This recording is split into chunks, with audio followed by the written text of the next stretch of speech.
For 1,000 years in Imperial China, there was a punishment considered worse than death.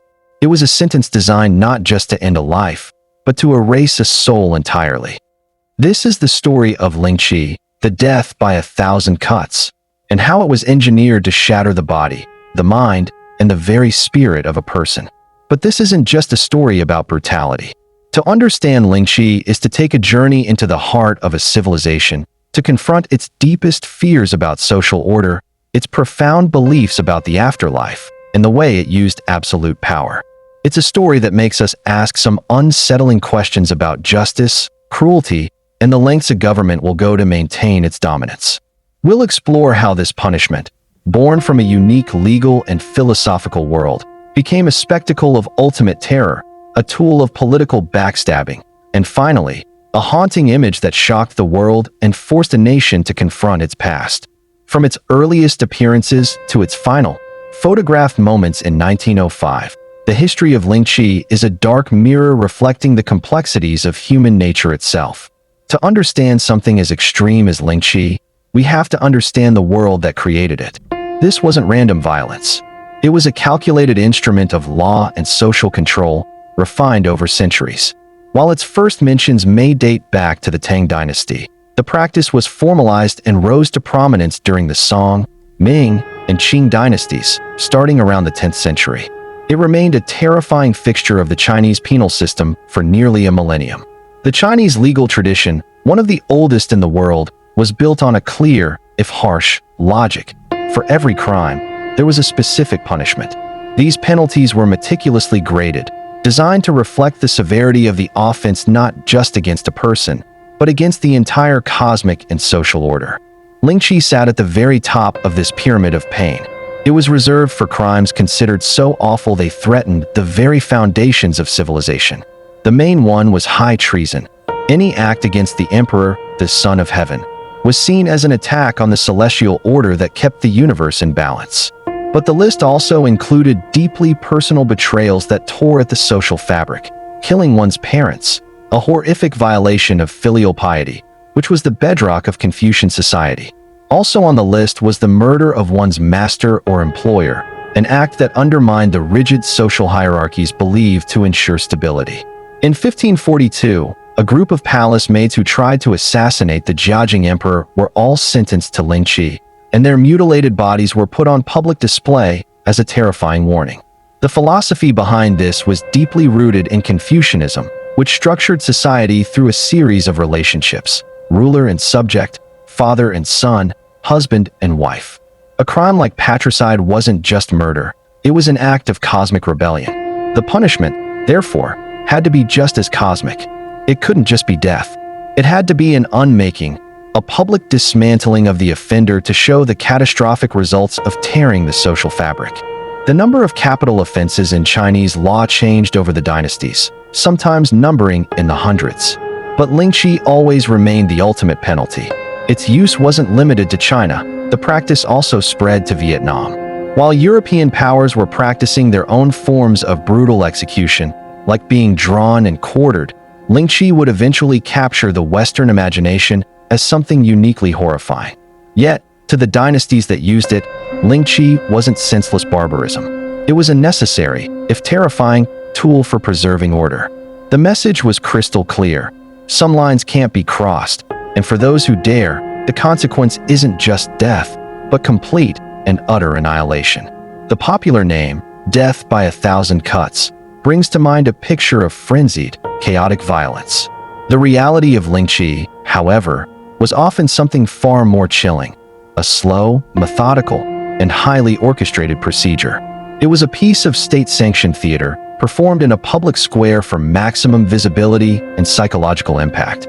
The process began by securing the condemned to a wooden frame, stripping them of all autonomy, and turning them into an object before a crowd of spectators. The crowd was a key part of it all. Lingchi worked on 3 levels: as a public humiliation for the victim and their family, as a slow and agonizing death, and as a punishment that reached beyond the grave. With the stage set, the executioner would begin his gruesome work. He wasn't a random man with an axe, but a specialist with a knife. While accounts vary, historical records show a common pattern. The slicing often started on the chest, where the executioner methodically removed sections of muscle. From there, he might move to the arms and thighs, carving away flesh in strips. The goal wasn't to kill quickly, but to deconstruct, to peel away the layers of a person while keeping them conscious for as long as possible. The number of cuts was part of the grim ceremony.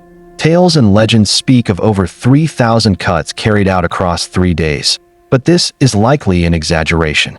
Most historically documented cases involved a much shorter ordeal, perhaps 15 to 20 minutes, which was still an eternity of calculated agony. The final act was typically a stab to the heart or decapitation. But even then, it wasn't over. The dismembered body would be put on display, sometimes in a cage, as a final, silent warning. One of the most debated elements of this process was the use of opium. Was it an act of mercy to dull the pain, as some sources suggest? Or was it used for the opposite reason, to prevent the victim from passing out from shock, thereby prolonging their suffering? An executioner who caused the victim to die too quickly could even be punished himself. This use of opium may be the source of the haunting expressions seen on the faces of victims in the few existing photographs of Lingchi, a trance-like gaze that seems disconnected from the horror being inflicted on them. Families with enough money could sometimes bribe the executioner to deliver the fatal cut much sooner, a desperate act of mercy to spare their loved one the full ordeal. In some grotesque accounts, pieces of the victim's flesh were even supposedly sold to the crowd as folk medicine, a final desecration of the body. Lingchi was, from start to finish, a process of systematic dehumanization, engineered with cold precision to take a person apart, piece by piece, in the most public and degrading way imaginable. To really get why Lingchi was so feared, we have to look beyond the physical pain. The true horror of Lingchi, what made it a punishment worse than death, was its profound spiritual and psychological violence. It was designed not just to kill the body, but to destroy the soul. This idea is rooted in deep Chinese cultural beliefs, particularly Confucianism. A core principle of filial piety, known as shao, taught that your body wasn't truly your own. It was a sacred gift from your parents and ancestors. To harm it was an act of profound disrespect. To die whole and intact was essential for honoring your family line. Lingchi was the ultimate violation of this belief. It didn't just kill, it systematically desecrated this sacred inheritance in the most shameful way possible. The methodical slicing was a ritualistic undoing of the body, a statement that the condemned was so corrupt they were unworthy of even their own physical form. This brought unbearable shame not only on the victim, but on their entire family. On top of that, traditional beliefs held that a soul could only find peace in the afterlife if the body was buried whole. A mutilated corpse meant a fragmented soul. The victim of Lingchi was therefore condemned to become a lonely, wandering ghost, denied a place among their ancestors. Imagine being tied to that wooden frame. You're facing not just a slow, agonizing death, but the belief that this is just the beginning of an endless torment. You're being erased from the social world through humiliation, from your family through disgrace, and from the spiritual world through the destruction of your body. The punishment attacked your past by dishonoring your ancestors, your present by inflicting unimaginable pain, and your future by promising eternal damnation. This is the key to Lingchi's power as a deterrent. The threat wasn't just, if you do this, you will die. It was, if you do this, you will cease to exist in any meaningful way.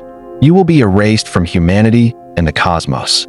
Even centuries ago, people recognized its horror. The poet and official Lu Yu argued for its abolition, writing that Lingchi affects the harmony of nature. It is injurious to a benevolent government. His plea shows that this was understood as more than an execution. It was a violation of the natural order. While Lingchi was the law for the worst crimes, its history is also stained with political blood. Emperors and powerful court factions often used it not just for justice, but as a ruthless tool to eliminate rivals and silence dissent. The stories of its most famous victims show how the line between justice and political murder could become terrifyingly thin. Perhaps the most tragic case is that of Yuan Chonghuan, a brilliant military general of the late Ming Dynasty. Yuan was a national hero, the commander who had repeatedly defeated the invading Jurchen armies. In 1626, his tactical genius won a stunning victory. even wounding the great Jurchen leader Nurhaci, who died months later. But Yuan's success earned him powerful enemies in the paranoid Ming court. In 1629, the Jurchens launched a surprise raid towards the capital, Beijing. Yuan rushed his troops to defend the city and successfully drove them back, but his enemies seized their chance. They spread rumors that Yuan had let the enemy pass on purpose, accusing him of treason. The Chongzhen emperor, a deeply suspicious ruler, fell for it. He had Yuan Chonghuan arrested. With no credible evidence, the hero general was condemned for high treason and sentenced to Lingchi. In a Beijing marketplace, the man who had saved the empire was slowly sliced to death. Imperial records say he endured the torture for half a day. It's been said that court propaganda was so effective that the citizens of Beijing, believing Yuan was a traitor, hated him so much they clamored to buy and eat pieces of his flesh, though this is likely a sensational legend. Another infamous case from the Ming Dynasty is that of Lu Jin, one of the most powerful and corrupt eunuchs in Chinese history. When his abuses of power came to light, he was accused of plotting a rebellion. The emperor ordered his execution by Lingchi. According to legend, the sentence was for 3,000 cuts over 3 days, and he finally died on the second day. Here, Lingchi was used to make a public statement about the downfall of a corrupt official. These cases show that Lingchi was far more than a law. It was a political weapon. For a shaky emperor, it was a way to project strength. For a corrupt court, it was a way to eliminate an honest official. The public square became a stage, the executioner a performer, and the victim's body a text upon which the state wrote its terrifying message of power and control. For centuries, Lingchi was a horror largely unknown outside of China and its sphere of influence. But in the 19th century, as China was forcibly opened to the West, that changed. The slow slicing was about to step onto the world stage, where it would be transformed into a potent symbol of what the West saw as Oriental cruelty. The instrument of this change was the camera. In the final years of the Qing Dynasty, French soldiers and other Westerners were present at several Lingchi executions. They did something no one in the previous 900 years could do. They took photographs. 3 sets of photos, taken between 1904 and 1905, are particularly notorious. One set documented the execution of a man named Fo Chaoli on April 10, 1905, for murdering his master, a Mongolian prince. These images were smuggled out of China and soon circulated in the West in magazines and on postcards. For Western audiences, the photographs were a source of horrified fascination. They were graphic proof of a practice that seemed to belong to a barbaric past, cementing a perception of China as a savage nation, a view that conveniently served the era's colonialist attitudes. One of the most profound responses came from the French philosopher Georges Bataille. He was obsessed with one of the photographs for the rest of his life, making it a central image in his book, The Tears of Eros. Bataille was transfixed. He saw in the victim's face, said to be in an opium-induced trance, not just pain, but what he controversially interpreted as a form of ecstasy. For him, this image represented a limit experience, where the lines between agony and bliss, horror and eroticism, seemed to dissolve. This international exposure created immense pressure on the Qing government. Chinese reformers, eager to modernize their country and present a civilized face to the world, saw practices like Lingchi as a national embarrassment. Influential officials argued that such punishments were inhumane and incompatible with a modern nation. The combination of global outcry and domestic pressure worked. In April 1905, the Qing government officially abolished Lingchi from its penal code. The execution of Fo Chaoli, captured by a French camera just 2 weeks before the ban, would be the last officially recorded instance of the punishment. The abolition of Lingchi in 1905 ended the practice, but it didn't erase the memory. The ghost of the slow slice lingers, haunting the cultural imagination in China and around the world. In the century since it ended, Lingchi has been resurrected not as a punishment, but as a powerful and disturbing metaphor in art, film, and literature, used to explore themes of historical trauma, state violence, and suffering itself. One of the most powerful modern explorations comes from Taiwanese artist Chen Qizhen. In his 2002 video installation, Lingchi, Echoes of a Historical Photograph, Chen meticulously recreates the famous 1905 photos. But his work isn't a simple reenactment. It's a critique of the act of looking. In Qin's video, the camera moves slowly over the actor victim's body. At times, it seems to enter the wounds on his chest, but inside we see other images of suffering. The ruins of Beijing's old summer palace, looted by foreign troops, an abandoned Japanese biochemical weapons facility, laid off Taiwanese factory workers. With this, Qin suggests that Lingchi isn't just a historical event, but an ongoing process. The physical cutting of the past has been replaced by the invisible economic and social slicing of global power dynamics. Beyond the art world, death by 1,000 cuts is a fixture in pop culture, a shorthand for unspeakable horror in movies and TV shows. This cultural presence, however, highlights the tension between historical fact and sensationalized myth. Historians like Timothy Brooke, Jerome Borgen, and Gregory Blue, in their book Death by 1,000 Cuts, have worked to separate the lurid legends from documented reality. They argue that the punishment's primary horror may not have been the duration of physical pain, since opium was often used and victims likely died relatively early in the process, but the cultural and spiritual terror of having your body disintegrated and being denied an afterlife.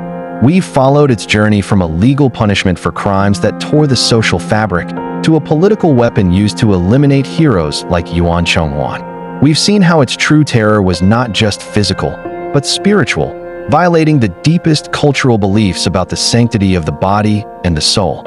We've witnessed its final act, when a camera captured its horror, transforming it into a global symbol and forcing its abolition. The story of Lingchi makes us confront the darkest capabilities of organized society. It's a stark reminder of how ideas of justice can be twisted to serve power, and how the fear of chaos can justify unimaginable cruelty. Though the executioner's knife was put away long ago, the questions Lingchi raises are timeless. Where is the line between justice and vengeance? How does a society decide which crimes are so awful that the offender must be not just killed, but obliterated? And what are the invisible forms of Lingchi that exist today, slowly slicing away at our dignity, our autonomy, and our humanity? The chilling history of this punishment is more than a relic of a distant past. It is a permanent, unsettling testament to the fragility of the body, the resilience of the human spirit, and the enduring struggle to define our own humanity against the forces that would tear it apart. If you found this exploration into the darker side of history compelling, please like this video, subscribe to the channel, and turn on notifications for more deep dives into the stories that shape our world. We value your engagement and look forward to bringing you more content that challenges and informs. Thank you for watching.